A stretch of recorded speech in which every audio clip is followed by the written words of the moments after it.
আসসালামু আলাইকুম। আমি ডাক্তার তৌসিবা রহমান, শিশু বিকাশ বিশেষজ্ঞ। আজ আমি কথা বলবো একটি শিশুর বিকাশজনিত সমস্যা হলে কেন এবং কখন ডাক্তারের কাছে যাবেন। আসলে একটি শিশুর বিকাশ শারীরিক এবং মানসিক বিকাশ দুটোকে আমরা বুঝি। তবে শারীরিক বিকাশ হচ্ছে শিশুটির দৈর্ঘ্যে বাড়ছে কিনা,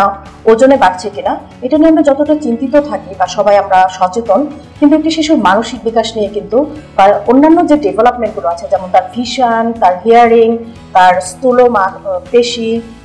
তার সূক্ষ্ম পেশির কাজগুলো, তার কথা, তার বুদ্ধিমত্তা, তার ইমোশন, তার বিহেভিয়ার, এইগুলোর দিকটা যদি আমরা চিন্তা করি তাহলে কিন্তু আমাদেরকে অনেকটা বিশাল বড় একটা জিনিস চিন্তা করতে হবে, আমাদের সচেতনতা আরো বাড়াতে হবে।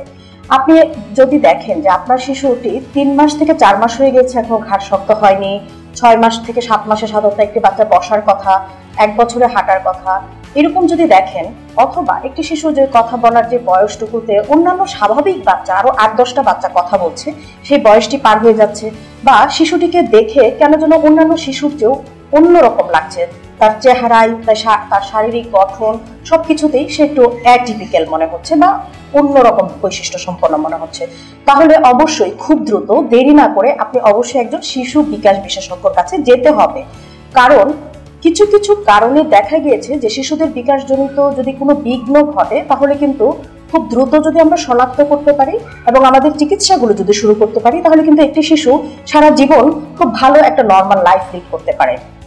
যেমন সেরিব্রাল পলসির কিছু কিছু ধরন আছে যেগুলোতে আমরা খুব দ্রুত যদি তাদের চিকিৎসা, তাদের থেরাপি, তাদের অন্যান্য মেডিকেশনসগুলো যদি আমরা শুরু করি তাহলে কিন্তু তারা অন্যান্য স্বাভাবিক শিশুর মতো জীবনযাপন করতে পারে। হাইপোথাইরয়েডের শিশু, এই শিশুগুলোকে কিন্তু আমরা জন্মের পরপরই ধরতে পারি এবং তাদের কিছু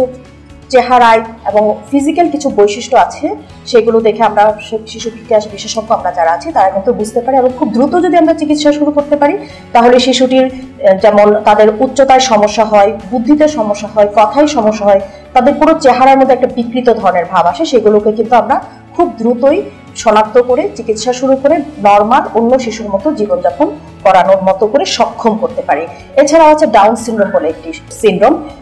অন্যান্য অনেক সিনড্রোম আছে যেগুলো তেমন কোনো চিকিৎসা নাই, কিন্তু ডাউন সিনড্রোম যদি খুব দ্রুত শনাক্ত করে তাদেরকে আমরা লেভেলিং করতে পারি তাহলে কিন্তু আমরা খুব দ্রুত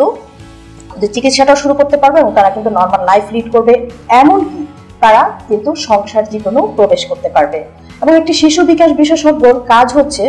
যে বাচ্চার সমস্যা যাই থাকুক না কেন তার পেছনে কারণটা কি, আপনি যদি কারণ না জানেন, বাচ্চার সমস্যা আছে, আপনি কিন্তু সমস্যা বলে অনেক সমস্যা বলতে পারবেন, 1 পাতা 2 পাতা অনেক পাতা লিখে আনতে পারবেন অনেকগুলো সমস্যা, কিন্তু যদি বাচ্চাটার কারণ আপনি জানেন তাহলে কিন্তু আপনি বুঝতে পারবেন যে এই বাচ্চার ভবিষ্যৎ ফলাফলটা কি,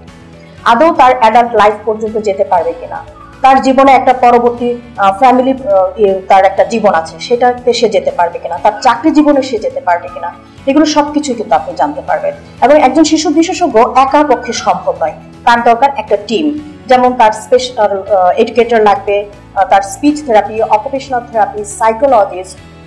এছাড়াও ফিজিওথেরাপিস্ট, তারপরে চাইল্ড সাইকোলজিস্ট, এদের সমন্বয়ে যদি সেই শিশু বিকাশ বিশেষজ্ঞ আপনাদেরকে সঠিক পরামর্শগুলো দেন, আপনারা কিন্তু অবশ্যই শিশুটিকে একটি নর্মাল জীবনে নিয়ে যেতে পারবেন। আমাদের বাংলাদেশ থেরাপি অ্যান্ড রিহ্যাবিলিটেশন ফাউন্ডেশনে কিন্তু আমাদের একটা ফুল টিম আছে এবং যেখানে একজন ডায়েটিশিয়ানও আছে। এই শিশুদের ডায়েট কিন্তু বিশাল বড় একটা ফ্যাক্টর। যেমন এই